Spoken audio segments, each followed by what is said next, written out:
새 예배당 입당 이후에 첫 성탄주일을 하러 가신 주님을 찬양합니다.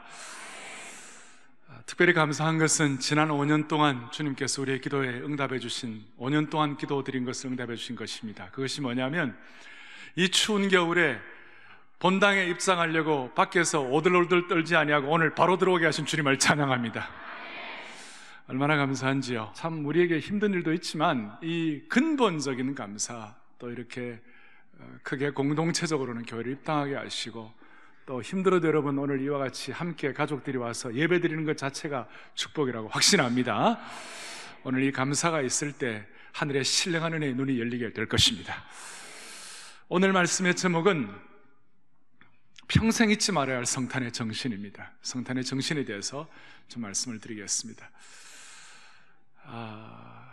무엇이 성탄의 정신입니까? 많은 사람들은 화해가 성탄의 정신이다. 1년 내내 힘들고 어려웠던 것들, 또 인간관계에 서로 엉킨 것들, 이런 것들을 좀 정리하고 상처받은 것들을 좀 해결하고 새해에는 새롭게 시작하게 하여 주시옵소서. 우리 교회 그렇게 해주시면 좋겠습니다. 또 성탄에 우리 자녀들 입장에서는 선물을 주고받고 감사하고 서로 이렇게 하는 것이다. 한국은 조금 그런 게 좀 덜한데요, 외국 같은 경우는 이 성탄절날 조그만한 거 하느라도 가족 간에 또 이웃 간에 꼭 주고받고 이렇게 선물하죠. 하다못해 감사 카드라도 꼭 보내고 이렇게 하는데, 그래서 선물 가게들이 막 이렇게 성황을 이루고 심지어 포장 가게까지 그것까지도 이렇게 활황을 하고 있습니다. 성탄의 정신에 대해서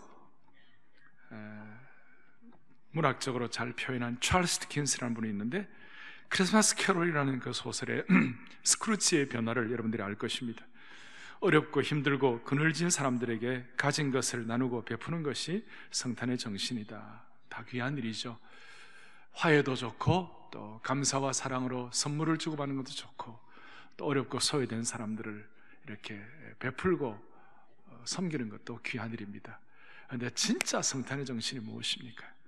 우리는 그것을 하나님의 말씀을 통하여 확인해야 할 것입니다. 오늘 이 성탄의 정신에 대해서 예수 그리스도께서 이 땅에 성육신을, 인간의 몸을 입고 이 땅에 오신 그것을 본 사람들이 어떤 반응을 했는가, 그걸 보면 우리가 성탄에 대한 정신, 평생 가져야 할 정신을 확보할 수 있다고 생각합니다.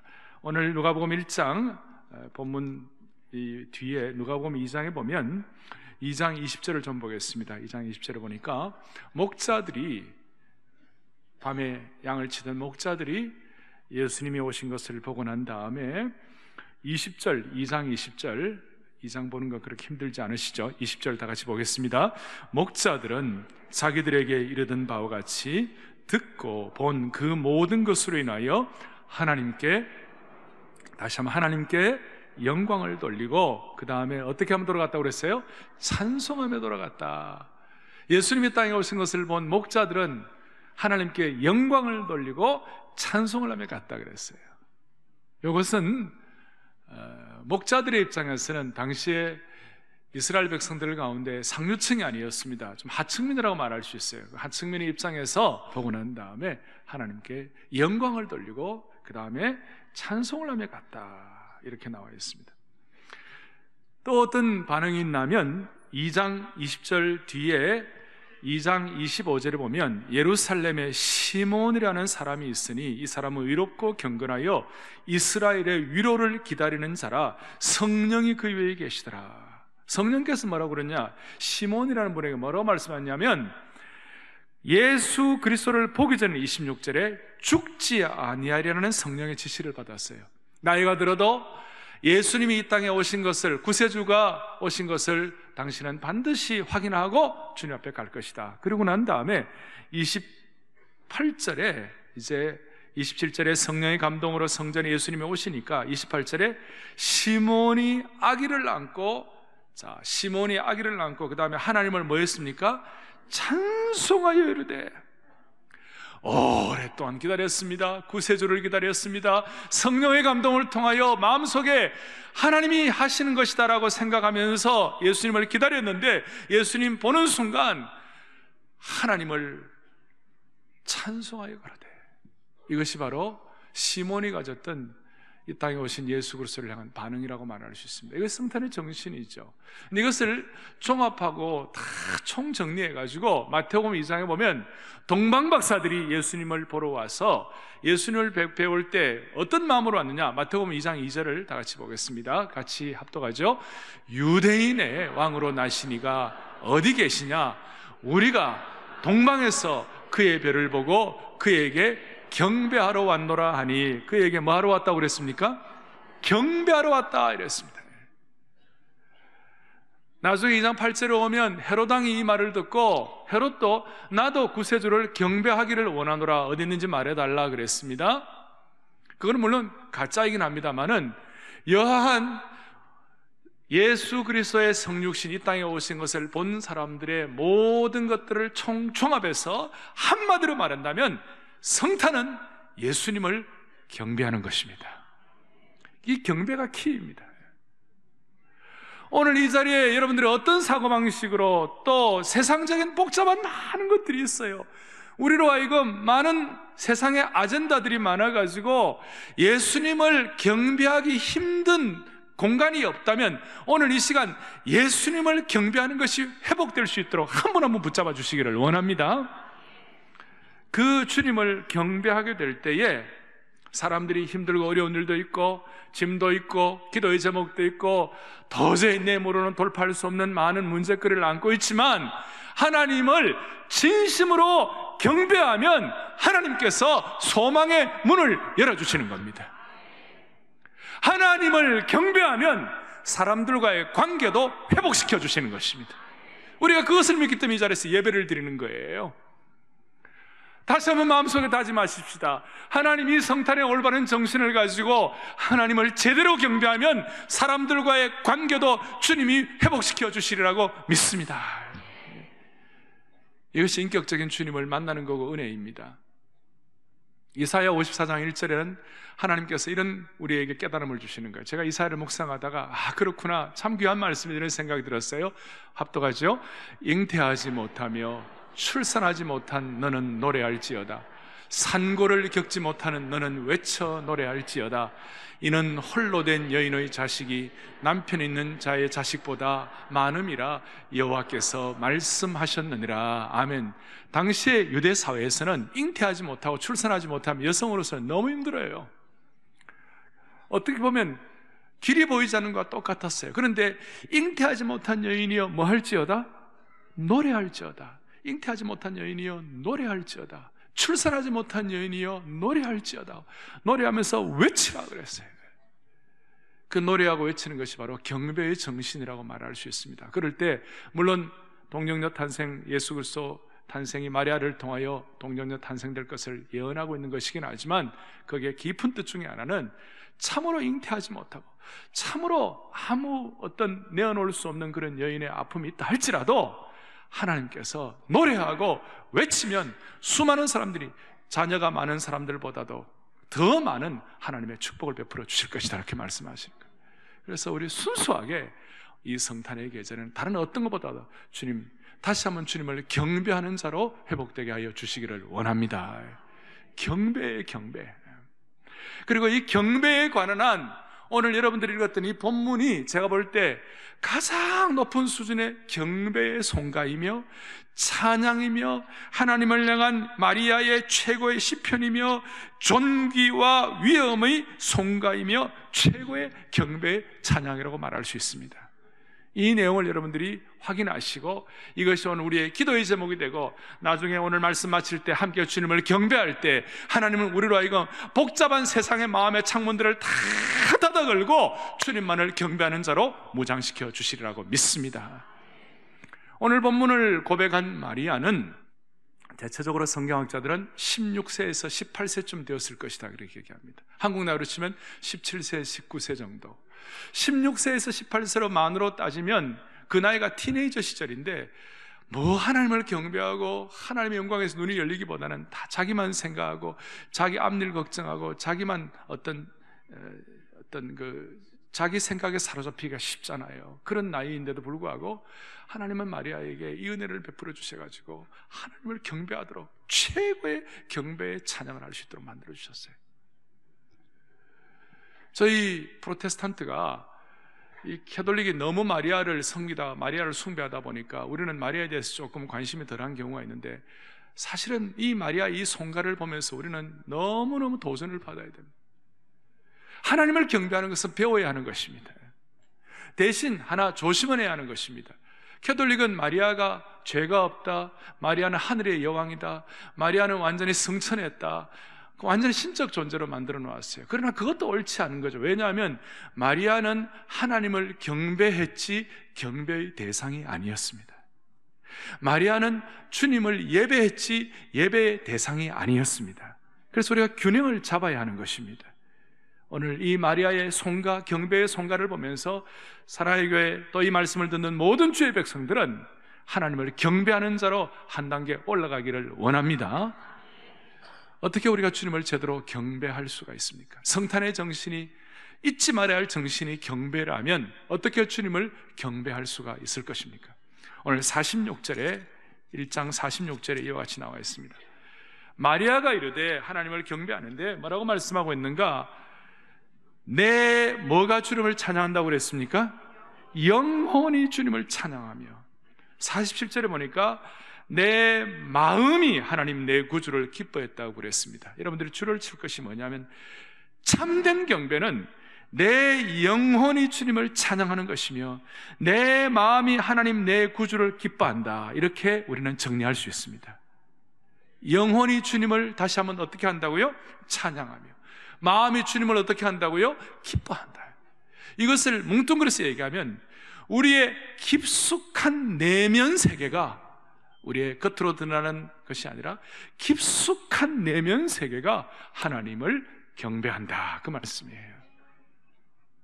깊숙한 내면의 세계가. 그래서 경배의 본질적인 것은 외적인 어떤 나타나는 것이 아니죠. 외적인 어떤 멋진 말이다, 화려한 행동이다, 이런 것이 아니고, 경배의 본질적인 것은 내면성이라는 거예요. 우리의 내면, 우리의 깊은 정신, 우리의 깊은 감성, 깊은 지성과 의지가 표출되어야 하는데, 우리의 내면이 하나님과 연결되어 가지고 내면이 하나님을 찬양한다는 거예요. 이 성탄의 시절에 우리의 내면이 다시 한번 하나님을 향한 경배로 흘러넘치기를 간절히 바랍니다. 생수의 강이 흘러넘치는 거예요.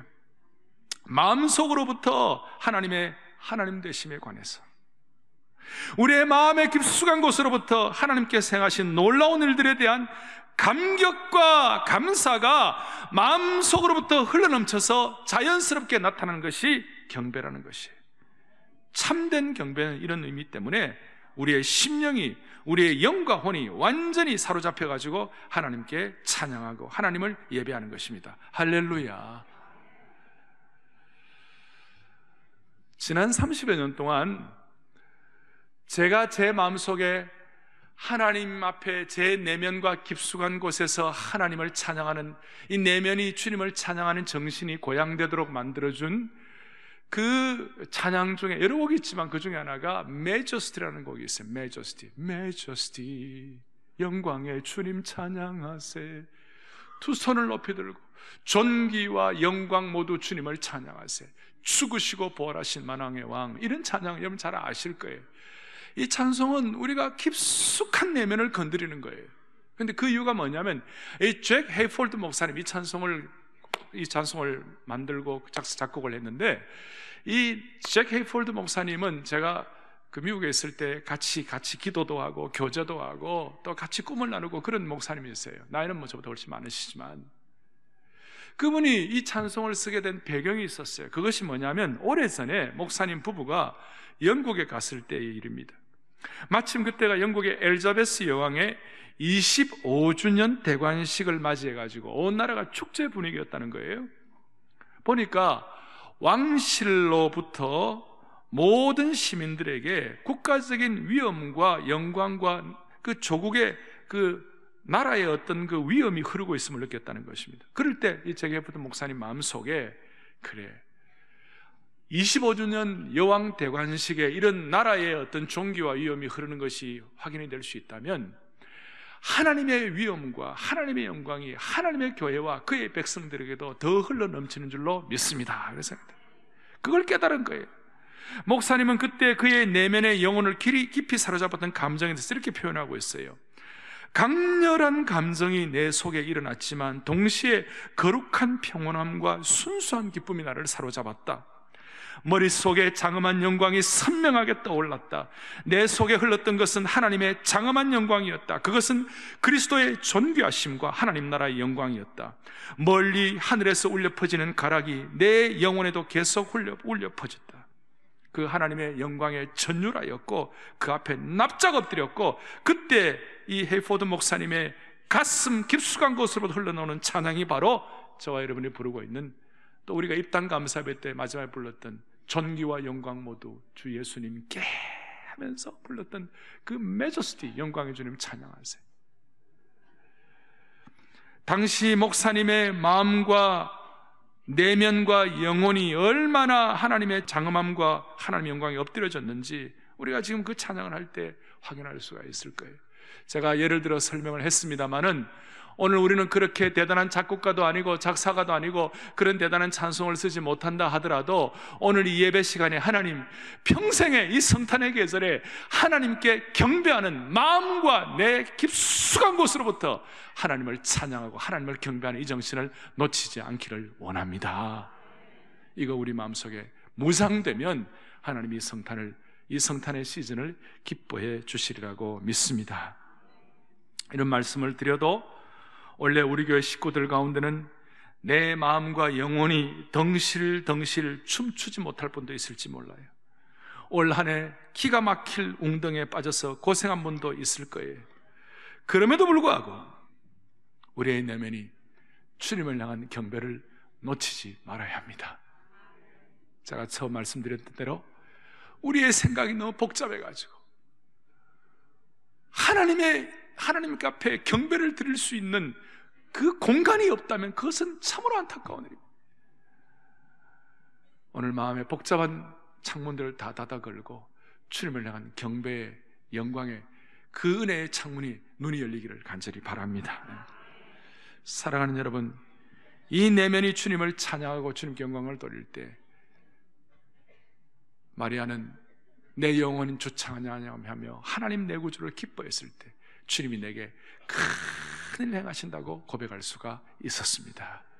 다윗은 내면이 주님을 찬양하는 것에 대해서 중심의 진실함을 원하시는 하나님이시여, 이렇게 하나님 앞에 고백했습니다. 오늘 우리의 내면이 중심의 진실함을 가지고 하나님께 경배하고 우리의 내면이 주님을 기뻐할 수 있으면 좋겠습니다.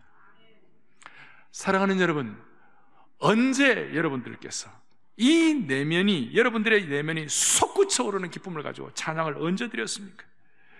주님을 향한 경배의 마음에 겨워가지고 펄펄 뛰면서 기뻐하고 찬양한 것이 언제였습니까? 사랑의 교회는 이 은혜를 받은 교회입니다. 또 우리 성도들도 우리 하나님께서 각자에게 그런 은혜를 베풀어 주셨습니다. 최근에 이런 내면의 기쁨과 펄펄 끓어오르는 주님의 찬양이 놓쳐졌다면 하나님 회복시켜 주시기를 바랍니다. 저는 저를 살펴보았어요. 목사의 내면의 영적인 기쁨과 하나님을 향한 경배로 끌어올랐던 것이 언제일까? 여러 번 있었습니다마는 이 말씀을 준비하면서 제 마음속에 기억나는 그런 때가 언제였냐면, 제가 11년 전쯤 이제 미국 사역을 마무리를 하고 한국에 부임하게 되었어요. 한국에 부임하기 전에 미국에 섬겼던 교회의 목회자들과 함께 이제 수양회를 갔습니다. 마지막 수양회죠. 한 28명쯤 우리 수양회를, 목회자들 28명과 함께 수양회를 갔는데 며칠 동안 교회 전반적으로 또 앞으로 해야 할 사역, 제가 마무리를 하지만 그래도 어떻게 하면 좋을지 그렇게 이제 기도하고 꿈을 꾸고 그렇게 하고 이제 교회로 다시 돌아오는데 한 2시간이 좀 더 걸리는 그런 거리였어요. 수양관에서 교회와 거리는 2시간이 좀 더 걸리는 거리였는데 목사님 두 분과 함께 제가 차에 앉아가지고 돌아오게 됐어요. 한 분은 운전을 하고 한 분은 제 옆에 앉고 같이 제가 이제 오게 되는데, 갑자기 거기서 하나님께서 우리를 사로잡으시는데 주님께 기도하고 찬양을 하게 되었어요. 근데 그 찬양하는 기간 동안에 하나님이 우리를 사로잡으셔가지고 거의 2시간 반 동안 차 안에서 우리의 내면이 주님 앞에 북받쳐 올라가지고 주님을 찬양했어요. 주의 영광 이곳에 가득해 우리 선의 주님과 함께, 주의 은혜 이곳에 가득해 우리 선에. 지금 우리가 익숙하게 하는 거죠. 11년 전에 자주 부르는 찬양이 아니었어요. 내 눈 주의 영광을 보내, 주의 우리 앞에 보좌 앞에 서신 그 주님을 바라보면서 주의 영광 이곳에 가득해 주님을 경배하게 된 거예요. 그리고 예수 어린 양 존귀한 이름, 쓰러진 우리를 세우고 다시 붙잡아 주신 그 주님을 찬양하게 되며, 그 다음에 우리가 불렀던 찬양이 아뉴스데이라고, 어린 양 되시는 예수 그리스도, 예수 어린 양 존귀한 이름, 주는 거룩 존귀하신 주 예수 어린 양, 그 찬송을 하는데 막 북받치는 것이 막 눈물을 흘리면서 우리가 찬양을 했어요. 운전을 하면서 운전하는 목사님 울고, 그러면서 우리가 한 2시간 반 동안 그 찬양을 하는데, 그 순간 하나님께서 우리 세 사람을 치유하시고 새롭게 하시는 은혜를 찬양합니다. 그리고 그 은혜를 받아 제가 부임하고 난 다음에 바로 이어진 것이 특세였고, 그 특세 때 제가 불렀던 1인 찬양들을 집중적으로 주님 앞에 찬양했던 것을 기억합니다. 사랑하는 여러분, 한 생애를 통하여 수많은 사람들 하나님이 사로잡으십니다. 그런데 이 한 해를 마무리하는 이 시점에서 우리의 마음속에 주님 앞에 다시 한번 다짐해야 할 것은, 하나님, 목자들처럼 마리아처럼 영혼과 마음 깊숙한 곳에서 하나님을 진정 경배하게 하여 주시기를 원합니다. 그리고 지금 그 경배를 하지 못하게 하는 복잡한 마음의 아젠다들을 주님이 다 정리하여 주시옵소서. 주님께 맡기기를 원하오니 주님이 맡으시고 나머지는 우리가 경배자로 서게 하여 주시기를 원합니다. 이것이 키예요. 이것이 잊지 말아야 할 정신이에요. 이것이 우리 아이들과 함께 해줘야 할 것이에요. 그래서 저희 교회는 적어도 1년에 평일에 한 번 정도는 주님을 마음껏 찬양하고 경배하자, 그런 마음을 갖습니다. 1년에 한 번 평일날, 우리 교회 같으면 25일이죠 12월 25일날 성탄절날, 적어도 우리가 하나님을 경배하는 자라면 성탄절날만큼은 온 교우들이 함께, 가족들이 아침 예배드리고 손을 잡고 주의 전에 이렇게 함께 와가지고 이 본당에서 함께 주님을 찬양하고 예배하면 반드시 하나님을 경배하는 자에게 주시는, 풀어주시는 은혜가 있으리라고 믿습니다. 아까 말씀드렸죠. 잉태하지 못한 여인에게 하나님께서 주시는 그 은혜가 동일하게 나타나게 해주시리라고 확신합니다. 자, 첫 번째는 마음을 다해 주님을 경배하는 것입니다. 제가 하나 더 하겠습니다. 하나 더 하면 그것은 무엇입니까? 48절을 보겠습니다. 48절에 성탄의 정신이 무엇입니까? 누구의 뭘 돌보셨다고 그랬습니까? 여종의 비천함을 돌아보셨다고 그랬습니다. 마리아는 자신을 여종이라고 그럽니다. 여자 노예라고 그러는 것입니다. 또 자기는 비천함을 돌보셨다 그러니까 자기가 비천한 존재라고 고백하는 것입니다. 사랑하는 여러분, 참된 경배는 마음속 깊숙한 곳으로부터 하나님을 기뻐하고 찬양하는 것이지만, 동시에 또 하나 주어져야 할 것은 진정한 겸손이 담겨 있어야 합니다. 그리고 이 겸손이라는 것은 이렇게 나는 못났어, 내가 얼굴을 숙이고 가슴을 치고 그 다음 나는 못난 자야, 이것만이 겸손이야. 이것은 한 요소가 될 수 있지만, 진짜 겸손은 뭐냐면, 진짜 겸손은 자신에게 포커스하지 않고, 자신에게 초점을 돌리지 않고 하나님을 포커스하는 것입니다. 하나님을 초점하는 것입니다. 이것은 무슨 뜻인가 하면, C.S. 루이스라는 분이 이런 얘기를 해요. 겸손은 나를 좀 덜 생각하고 예수님을 더 깊이 생각한다는 것이에요. 나를 어떻게 한다고요? 덜 생각하고, 내가 어떻게 했지, 내가 어떻지, 남이 나를 어떻게 생각할까, 나를 너무 염려하지 말고 나를 덜 생각하고, 누구를 더 깊이 생각하라고요? 주님을 더 깊이 생각하라는 거예요. 오늘 주님을 더 집중할 수 있도록, 주님을 더 깊이 생각할 수 있도록. 그래서 겸손한 사람은 자기 자신의 상황만 바라보지 아니하고 하나님을 초점 맞추는 거예요. 이렇게 말할 수 있습니다. 성경적인 겸손은 하나님만 바라보는 것이고, 세상적인 겸손은 자기 자신을 바라보는 것입니다. 세상적인 겸손의 초점은 자신에게 와 있지만, 성경적인 겸손의 초점은 하나님께 가 있는 것입니다. 하나님께 초점을 가서 겸손하게 하나님을 경배하게 되면 나도 모르게 통찰력이 생기는데, 그 통찰력 중에 하나가 뭐냐면 일상의 기쁨을 주신 주님을 찬양하는 것입니다. 오늘 부부가 손을 잡고 이 예배당에 오신 것 자체가 진정한 하나님이 우리에게 주신 축복이다라고 생각하는 겸손함이 회복되는 겁니다. 이것이 겸손이에요. 할렐루야. 이와 같이 와서 예배드리며 앉아있다는 것 자체가 하나님이 주신 일상의 은혜라고 생각하면서 감사할 때 우리는 겸손한 자가 될 수 있는 것입니다. 진짜 겸손하면 하나님께서 어떻게 하실까요? 이사야 57장 15절을 묵상하다가 주님이 주신 은혜가 있었습니다.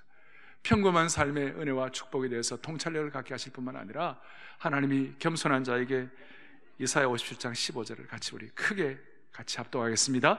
지극히 존귀하며 영원히 거하시며 거룩하다 이름하는 이가 이와 같이 말씀하시되, 내가 높고 거룩한 곳에 있으며 또한 통회하고 마음이 겸손한 자와 함께 있나니 이는 겸손한 자의 영을 소생시키시며 통회하는 자의 마음을 소생시키려 함이라. 아멘. 겸손한 자의 영을 소생시키시는 하나님을 찬양합니다. 통회하고 겸손함으로 말미암아 하나님께서 뭐라고 말씀하시니까 지극히 존귀하며 영원히 거하시며 거룩하다 하시는 거예요. 이 하나님의 존귀함과 영광을 겸손한 자에게 접목하도록 만들어주시는 거예요. 할렐루야.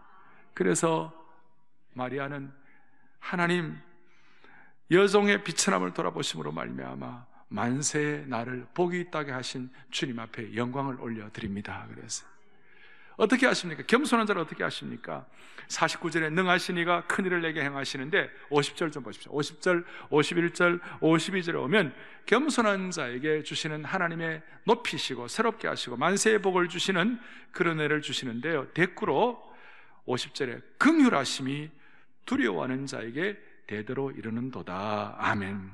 51절에 그의 팔로 힘을 보이사 마음의 생각이 교만한 자들을 흩으시는도다. 52절에 권세 있는 자를 그 위에서 내리치셨으며 비천한 자를 높여 주시는도다. 이렇게 완전히 대조가 되는 것이죠. 비천한 여종을 돌아보셔서 긍휼을 베풀어 주시고 하나님의 강한 팔로 안아주시고 52절에 비천한 자를 높여 주신다는 하나님의 은혜. 우리가 주님 앞에 주님을 집중하고 내 상황을 돌아보는 것이 아니라 주님을 초점하여 주님이 주시는 그 겸손을 통하여 주시는 하나님의 은혜가 여러분들에게 넘치기를 바랍니다. 제가 구체적으로 다 표현하면 좋지만 시간 때문에 다 못합니다만은 한 가지입니다. 하나님 앞에서 내 마음이 주를 경배하고 내 마음의 겸손함을 가지고 주님을 찬양하고 3년만 이렇게 하면 하나님의 놀라운 은혜로 채워주실 것입니다. 5년 이렇게 하면 하나님께서 능력을 베풀어 주실 것입니다. 10년을 하면 오늘 마리아가 고백한 대로 만세 복이 있게 하신 주님께 영광을 올려드립니다. 할렐루야, 할렐루야. 완전히 대조로 이런 축복을 베풀어 주시는 거예요. 평범한 인생, 마리아처럼 평온한 인생을 하나님 쓰셔서 만세의 복이 있게 하시고 사명자로 만들어 주시는 겁니다. 이제 정리를 좀 하겠습니다. 50절을 다시 한번 보겠습니다. 50절, 긍휼하심이 두려워하는 자에게 그 다음에 뭐라고 되어 있습니까? 대대에 이르는도다. 이 성탄의 정신이 경배라면 이 경배의 마음을 가지고 마음의 내면의 깊숙함을 통해 하나님께 경배하고 하나님 앞에 겸손함으로 나아가면 자기 자신만 하나님 앞에 은혜를 받는 것이 아니라 이 은혜가 대대에 미치도록 만들어 주신다는 거예요.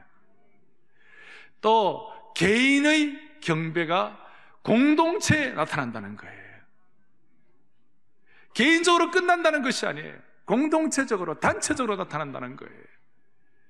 이 자리는 하나님 앞에서 힘든 분도 있을지 몰라요. 그러나 이 자리에는 하나님을 진실로 경배하고 주님을 기뻐하고 찬양하는 분들이 많이들 계시는 거예요. 할렐루야.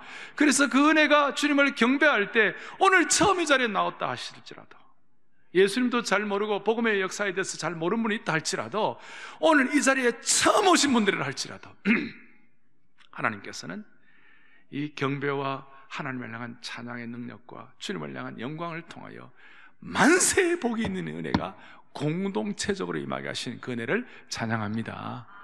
시편 103편 17절을 보겠습니다. 같이 우리 보겠습니다. 여호와의 인자하심은 자기를 경외하는 자에게 영원부터 영원까지 이르며 그의 의는 자손의 자손에까지 이르리니. 할렐루야. 영원부터 영원까지 이르고 그의 의는 자손의 자손까지 이른다고 약속하신 주님을 찬양합니다. 하나님을 제대로 경배하는 이 경배의 역사가 자기 자신에게만 있는 것이 아니라 단체적으로 공동체적으로 임하게 하신 주님의 은혜를 찬양합니다. 할렐루야. 그래서 제가 기도하죠. 본당에 들어오기만 해도 하나님의 은혜의 물결을 체험하게 하여 주시옵소서. 물론 본당뿐만 아니라 오늘 지금 언약채플, 은혜채플, 또 우리 영상 알트홀에서 예배를 드리는 모든 분들, 또 아브라함 이삭 채플에 지금 자녀들과 함께 같이 예배 드리시는 부모님들 모두에게도 공동체적으로 단체적으로 임하시는 이 경배의 은혜가 충만하게 되기를 원합니다. 할렐루야. 그래서 손을 다 펼쳐보십시오. 주님을 정말 경배하십시다. 오늘 찬양 때도 주님을 경배했지만 다 경배하자 주께, 다 경배하자 주께, 다 경배하자 주께. 오늘 이 마음을 가지고 주님을 진짜 경배해 보십시오. 복음주의 신학자 알레스터 맥그라스는 참된 경배는 천국과 땅 사이의 경계가 허물어지는 순간을 경험하는 것이 참된 경배라고 그랬어요. 그래서 저는 참된 경배자들은 천국의 문지방을 밟는 신비로움을 이 땅에서도 예고편으로 경험할 수 있다는 것입니다. 다시 얘기합니다. 이것을 천국의 예고편으로 문지방을 밟는 것처럼, 천국의 문지방을 밟는 것처럼 다 경배하자 주께, 다 경배하자 주께 찬송을 하시면서 혼자가 아니라 천국의 땅 사이의 경계가 허물어지면서 오늘 모든 짐들을 주님 앞에 내려놓고 성령께서 여러분들의 영적인 눈을 뜨게 하여 주셔서 하나님, 이 성탄의 정신이 하나님을 참으로 경배하는 것인 줄로 믿습니다.